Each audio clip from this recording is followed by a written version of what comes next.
everyone, welcome back to A Life of KG. Today I have Kayleigh on the show, and how I know Kayleigh is because she landed in my inbox the power of emails, which I always go on about. And she was giving away a free training on how to sell on Instagram stories. I enrolled, I loved it, and then I reached out to her to come on the podcast and share all them tips with you guys. So today we're going to be talking about the power of selling on stories. But it was actually really funny because when I reached out, we found out that we lived 5 minutes away from each other. Maybe not even 5 minutes. Like, how crazy is that? The power of social media and email to connect other people is just insane. So really excited about this episode. Let me know your thoughts. Make sure you share on media so we can reach as many professionals as possible. And yeah, so without further ado, here she is.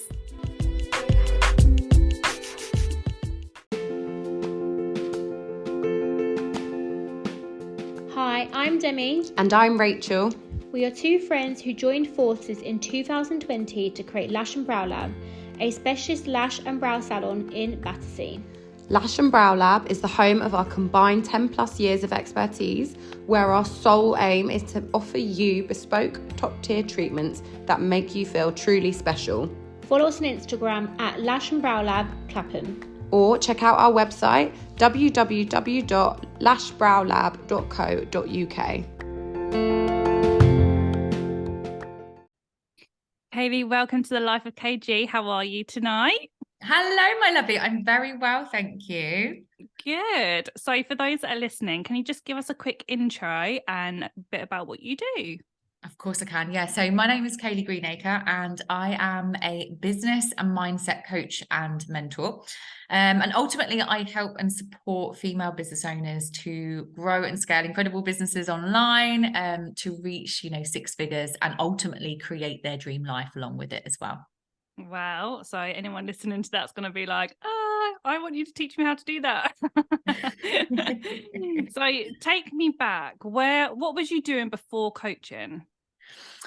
So my background's actually in education. So I spent many years through my adulthood developing and growing within education within schools. I initially started as a teacher and then worked my way through up to an assistant head teacher and also a education coach.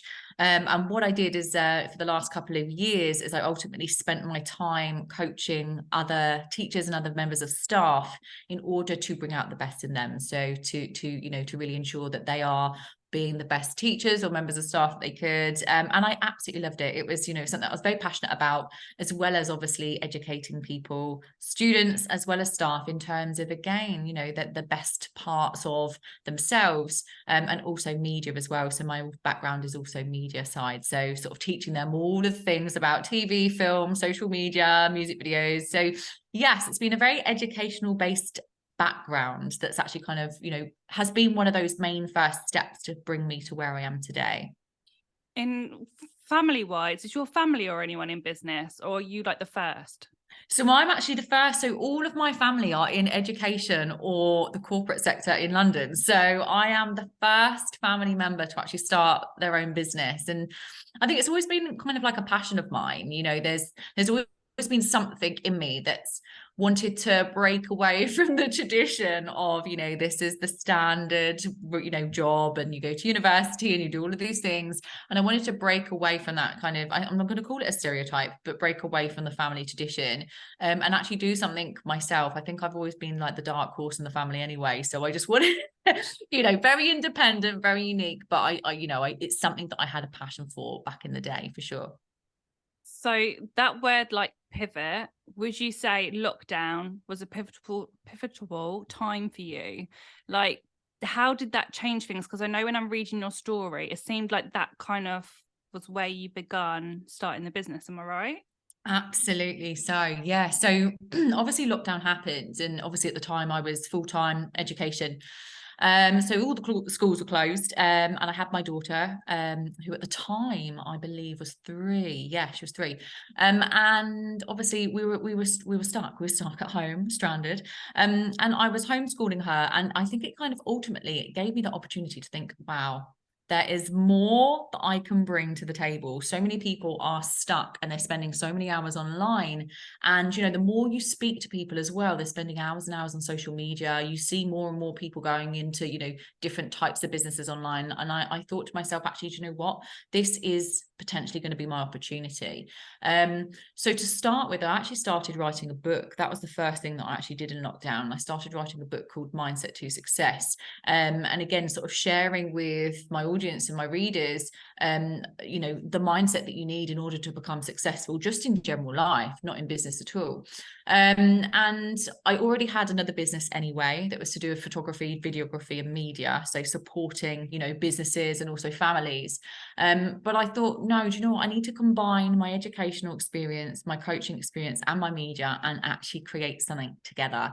And that was kind of when it all clicked. I thought, actually, I can do this. So I started mapping out things and, you know, and scribbling bits to paper or pen to paper, you know, scribbling ideas down. And I remember having a conversation with one of my friends, and I said, oh, I don't know if I can do this. And she goes, of course you can. And I said, actually, I can. And that's where the name of my business came from. That I remember that exact conversation that I had with her on the phone during lockdown. And yeah, that's definitely kind of how it came about.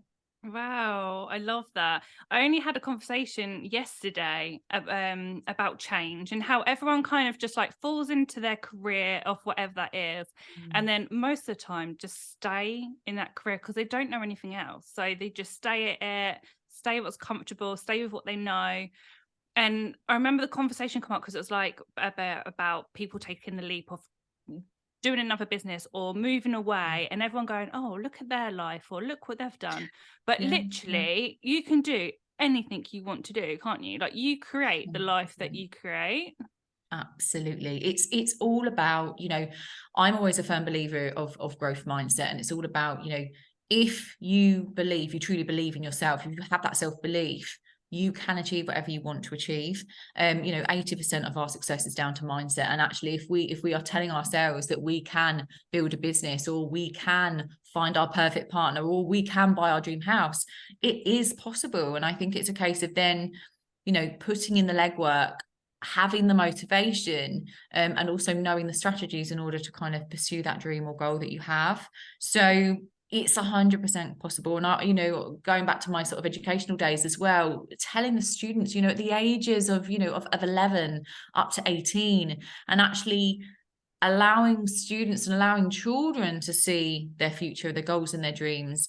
And then when you get to an adult, I think exactly what you just said, sort of a lot of people are very established in their careers, but a lot of people feel stuck. They feel like they're in a little bit of a rut. You know, some people might go for a little bit of a midlife sort of crisis, as we call it, but a midlife moment where they think, actually, do you know what? I wish I could do this. You know, even my mum the other day said, oh, I wish I could start my own business. And she's retired from teaching, and she loves the idea of it. So there is no time for anyone that, you know, that where it isn't possible. It is all to do with that mindset and belief that you can actually do whatever you want to do. You've talked quite a lot already about mindset. Where has that come from? Is that from teaching? Is that from something you've gone through? Like, where's that kind of underlying passion? So I've always been extremely motivated and resilient. I've always been so. And I think actually it's probably through my upbringing of being very, you know, competitive in terms of sport, and also sort of stage school and drama and acting and all of those things. And I think because, you know, I had to go to many auditions and sort of, you know, trying to get into TV and film and all of that, you had to have that resilience. You had to have the mindset of, okay, but if I don't get this role, it doesn't matter. There will be another opportunity. And I think it was kind of drilled into me at a very, very young age to keep going and to be resilient, and to also to be persistent as well. And I know that I've often been asked, you know, what are my strengths? Absolutely resilience, but it is also persistence, but in a positive way, because ultimately I don't give up and I keep going and going and going. But I think what happened to me when I got into teaching, it was very comfortable. It was very much, well, this is the career. This is, you know, this is easy. This is, you know, a very safe job, a very safe environment to be in. You know I'm safe here. But gradually, as I worked my way up and progressed, you know, like I said earlier, my mindset sort of changed in the lockdown, and I thought, no, I'm actually capable of more than this. I can, you know, and I'm not putting teaching or the education profession down at all, but I knew I had more to give, and I really want to be able to, you know, continue to help people excel in their lives and in their careers, and obviously in their businesses, which is what my main focus is now. But yeah, the mindset, I think it stems back from my childhood. But it does take work, you know. It's not a case of just sort of saying, oh, you know, it's drilled into you at a young age, and you know, you're lucky you've got that mindset, that growth positive mindset. It has taken me a lot of work, especially through my sort of late 20s and early 30s. I went through a very, you know, terrible divorce and losing our house and all of these things. And you know, it was a bad time. It was a bad moment, or a couple of years actually, that I had to go through. And it was only really as we came out of lockdown that I managed to, you know, to get out of that bad place. But because I believed that I had this idea, this opportunity was there for me, you know, it was that self-belief and that mindset that really drove me to go for it. And I'm so glad I did. Definitely, because it's not about just being like Miss Positive all of the time and like No. got this strong mindset. There's always going to be these huge knocks in life that just keep knocking you down, knocking you down, knocking you down, and we'll still be on the floor. It doesn't matter how positive we are, but we'll just pick ourselves up a lot quicker and use them tools to be able to get back on our feet again.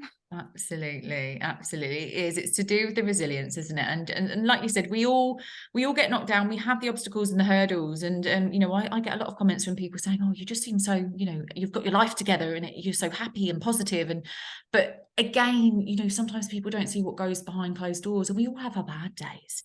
You know, we all have our moments as mums where, you know, the child might have a little bit of a breakdown in the middle of Tesco's, and you kind of thinking, right, okay, I need to get up and walk away from this. So it is, you know, it's a case of just holding it together and continuing to learn from, you know, the challenges or the obstacles or the hurdles that we face. You've mentioned divorce and you've mentioned your little girl that was free in lockdown. Single mama still? Single mom, yeah, absolutely. It has its challenges. But you know what? I wouldn't change it. I think I'm very proud. I'm very proud of my daughter. I'm very proud of you know, who I've brought up. And you know, she is going to turn into a beautiful soul. But ultimately it's motivated me more, I think. I think actually having a daughter and knowing that, you know, I have a mortgage to pay, and you know, I'm trying to create the life for her ultimately. And that's another reason why I started the business. It is actually for her. It's not technically for me. And I want to inspire her, and again, to inspire many others, but to inspire her to believe in herself and have that self-belief. And if she wants to create or go for something when she's older, I want her to see that it's possible. You know, it's about female empowerment as well, isn't it? I'm a firm believer that, you know, women are equal to men 100%, and we are capable of so much more than what the media and you know, specific people would say. So ultimately this is our opportunity to absolutely shine and to, you know, to make something of ourselves. Definitely. I mean, I absolutely love that. I mean, you already know I was a single mum. I was a single mum for 6 years with my little girl. And I think having a little girl and being a single mum as well and having businesses is just so powerful. Like I have my little boy now and I'm absolutely besotted by him. But having my little girl by my side and, you know, in a female industry as well, it is amazing for them to look up to, and we teach them to be so resilient as well, which is just a massive thing in itself, because that will get them through life.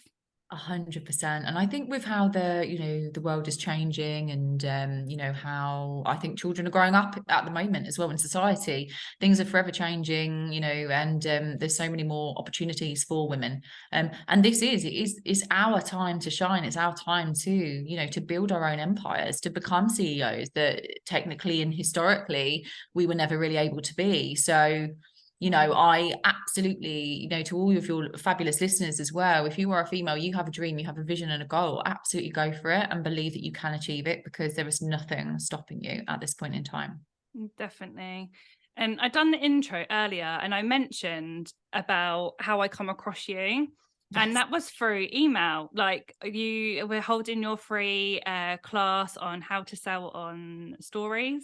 Yes. Yeah. And it was only when I reached out and we realized we were literally just down the road from each other. Yes. Absolutely crazy. I thought you was going to be up north or down south. And you're literally 5 minutes up the road. I was like, wow. But the masterclass that you've done on selling on stories was absolutely incredible. I loved it. And I use your techniques that you taught in there still today, which definitely work. So could you go into that a little bit?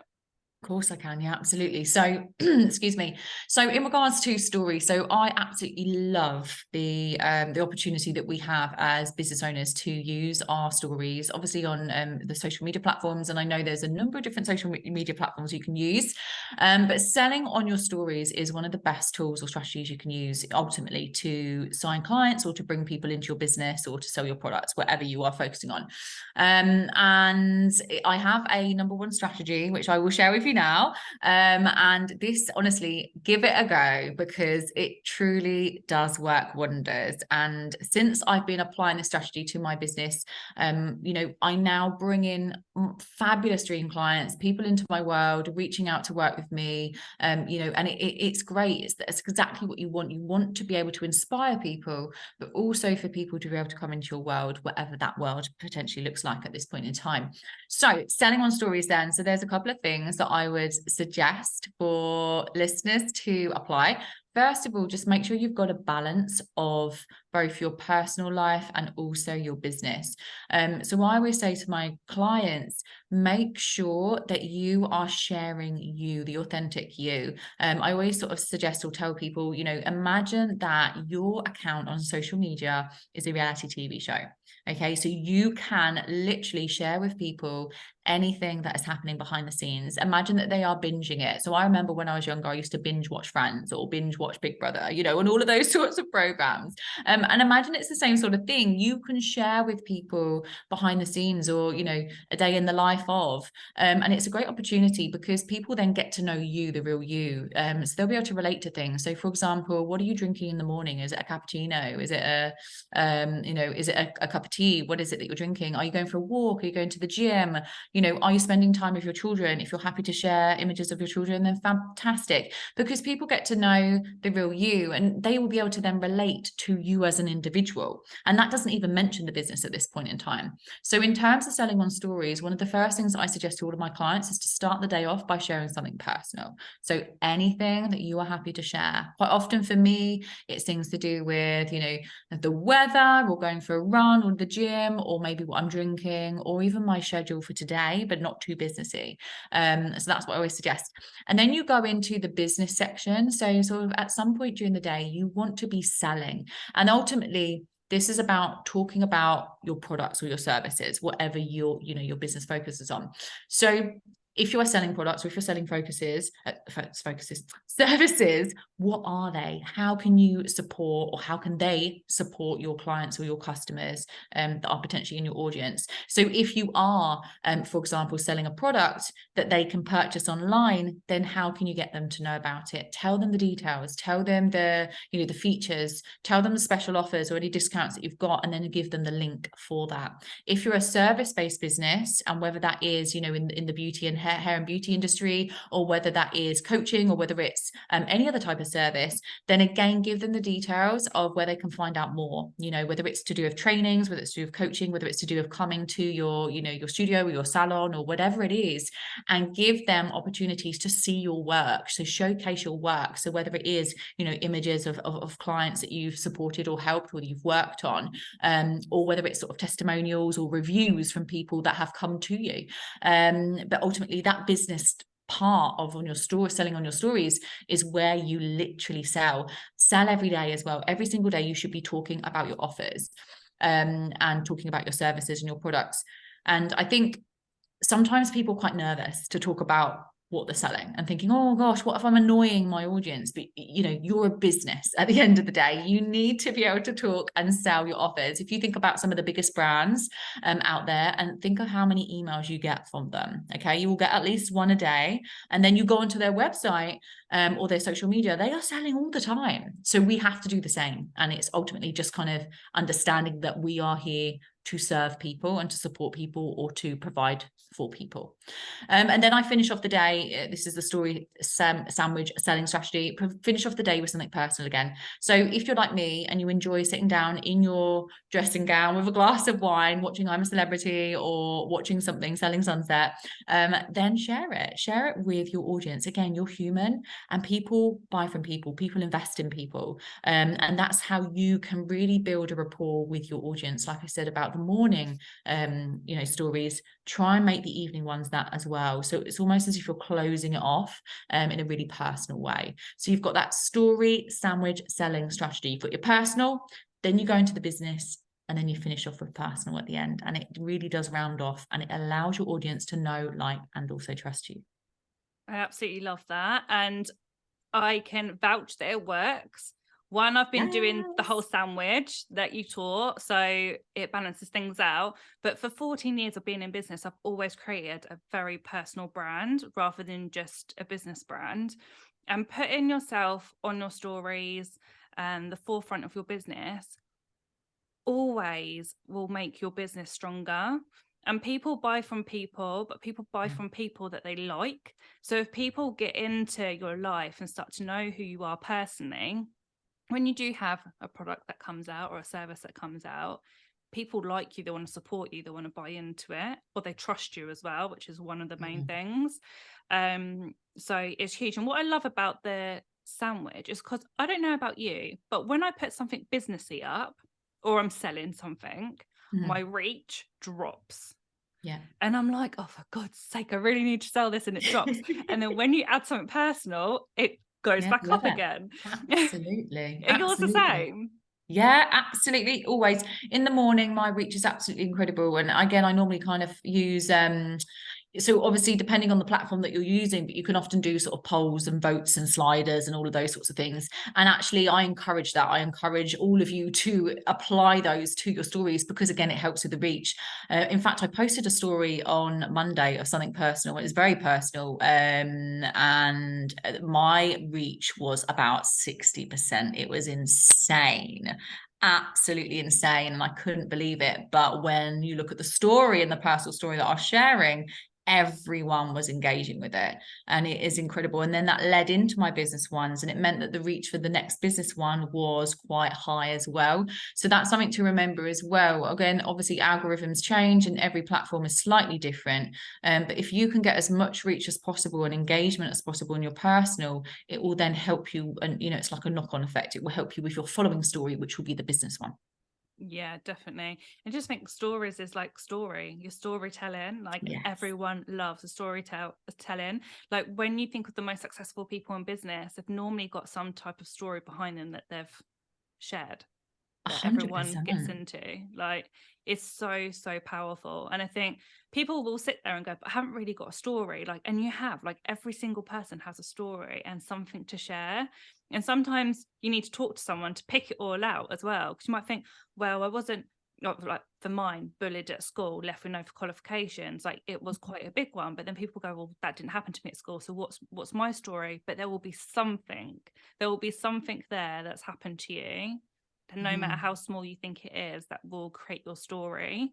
And when you're living your day-to-day life, people just nosy, like they just want to know what you're doing, like what you are drinking. Are you a coffee lover, or are you a tea lover? Do you not like hot drinks? Like, what have you had for dinner? Where everyone sees a famous dinner photo, like people think, oh, why do they want to know what I have for dinner? But people do want to know what you've had for dinner. Absolutely. People love to have a nose. I love to have a nose. I mean, even when you look at, if you follow any celebrities, I've got a handful that I absolutely love, or people in the industry that are really, really big and inspirations. I love looking and binging at their personal content. And, it's entertaining, but also it allows you to relate, because as soon as you see something that you see familiar, like, oh my goodness, yeah, I do that as well. And it's great because you automatically then have a little social media connection, and it's great. It is. Definitely. And that's what you want to be able to do. So where do you feel that posts sit in? Let's say Instagram stories, we're doing all of the time, a minimum 3 times a day to make your sandwich effect. But posts aren't getting as much reach now as what they used to. Obviously, there's the whole creating reels and everything. But would you say posts are just as important? I know your grid looks absolutely amazing. Thank you. No, yeah, I would say your posts are equally as important, and ultimately they're doing two different things. So I always look at my posts, so your grid, as providing value for your audience.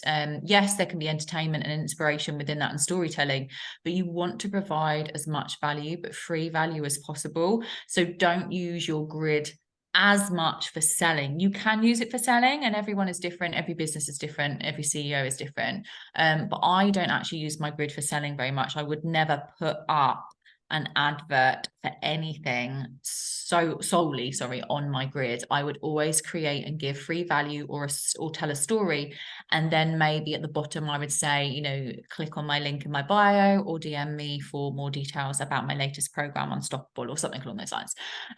So I always think the grid is all to do with showcasing. That is where you show your best. And I take a lot of pride in my grid, as I know, you know, and it's all to do with, you know, that personal brand and identity and all of this, but I take a lot of pride in that. And I think that's your showcase. When people come onto your profile, no matter what date of the year it is, that's what they're going to first see. But then your stories, I say, use to, you know, to build that personality, and also to sell. So I would say with your grid, make sure you are focusing on it. Definitely provide value, provide storytelling. If you want to sell on it, feel free to do so. I would just try to keep more of the selling for the stories. And a question I get asked quite a lot is, how often should you post? Now, there's no right or wrong answer to this. However, what I normally say to my own clients is try to post, obviously consistently, but try to post approximately 3 to 5 times a week. And if you can stick with the consistency, if you say to yourself, I can do 3 times a week, that feels healthy. So every other day I'll post, and then I'll have, you know, the odd day off.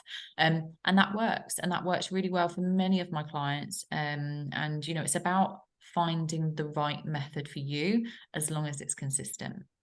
I've been testing this. So consistency, everyone knows is key, and it's all in the consistency. So with stories, I'm really consistent. Like my life, everyone's like, oh, he's putting that on the Instagram. Like my life is on stories constantly. When it comes to the grid, I'm either really consistent or I'm not. And the people that work with me, they're like, Kate, you haven't put nothing on your grid. Come on, you need to put something on your grid. And like you just get so overwhelmed by it. But I've been testing it out and having my own consistency of it. So when I tell people to be consistent, whether that's that's whatever your consistency is. So if that's once a week, be consistent with once a week. If that's 3 times a week, be consistent 3 times a week. So whatever your consistency looks like, make sure you stay consistent. So I've been doing 3 times a week, and over a period of time, and my sales have skyrocketed. So my reach might not look good to the person looking at it, but people are hitting my DMs like crazy from the post. So I think, that's why I think people aren't consistent with the grid, because they'll think, oh, I've only got X amount of likes, no one's seeing it. But they are. Just because they're not liking it doesn't mean they're not necessarily seeing it. And then they'll land in their DMs. Or because we're both in the coaching space, so I'm sure you get this as well. People will DM me that have watched me for a long time, and I had no idea they've been watching me. And then they take that leap to DM you or contact you in some way. And it's normally because you popped up a post and you resonated with them, and they might have watched you for about a year, but now it's their time to take that leap. That's happened so much this week alone. So it's just amazing just to stay consistent, how much that grows the business. 100%. You never know who is watching you. And I say this to my clients all the time. And it happens to me, you know, exactly as you said, just because people aren't liking your content doesn't necessarily mean they're not watching. And with the consistency, you know, it's always, we all know the saying, it's quality over quantity. So if you can create 3 incredible posts every week and it's good quality, it's going to give real value to your audience. That's what you want to do. I have seen you know, business owners try to post every day and they exhaust themselves, and you know, it's not to the quality that they wanted. So it is about sort of taking the time, and also spending a little bit of time each week. Have like, a time of the week where you can focus on your content creation. I do every Friday, it's my CEO day. I don't do any calls, any coaching. I purely focus on what's inside my business, and that quite simply is focusing on content creation ready for the next week or the week after that. So that's something as well, a little tip that I would suggest, because sometimes it can be overwhelming, and our brains aren't always in the right frame of mind to create content or to write copy. So yeah, that's definitely another tip for content creation.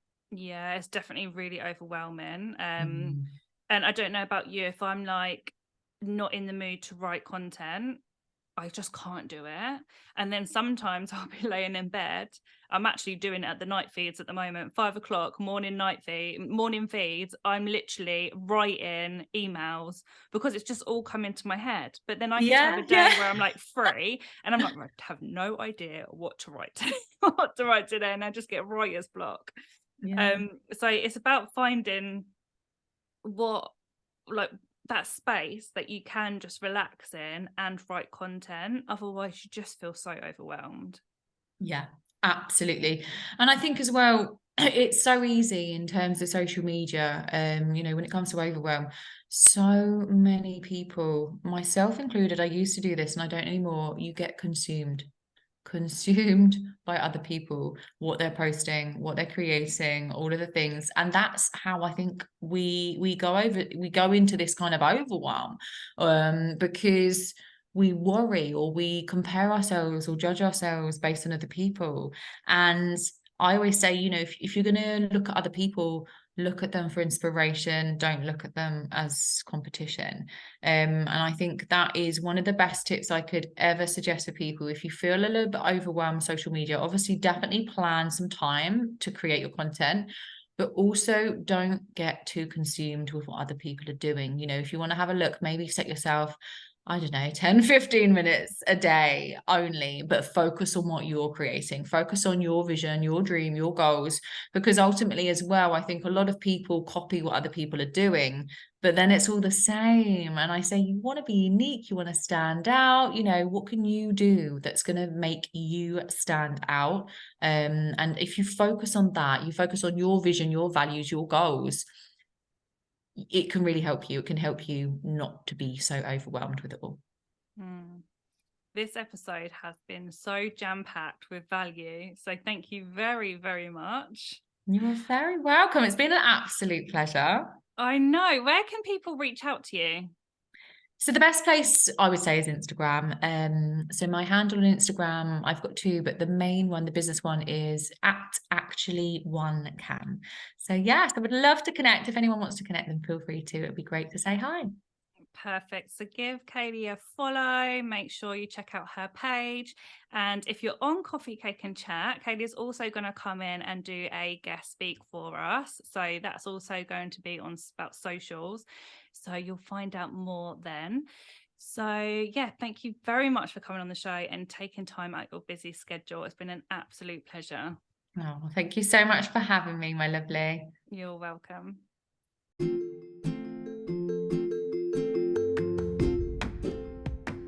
Coffee, Cake and Chat is a membership for beauty professionals that want to grow their business and join a tribe of like-minded women. There is a monthly Q&A and a monthly coaching session with Katie Godfrey, guest speakers every 2 months that share their knowledge, and a WhatsApp support group that everyone loves. Worth over £400 a month for under £70. Click on the show notes for more information and get £10 off your membership today.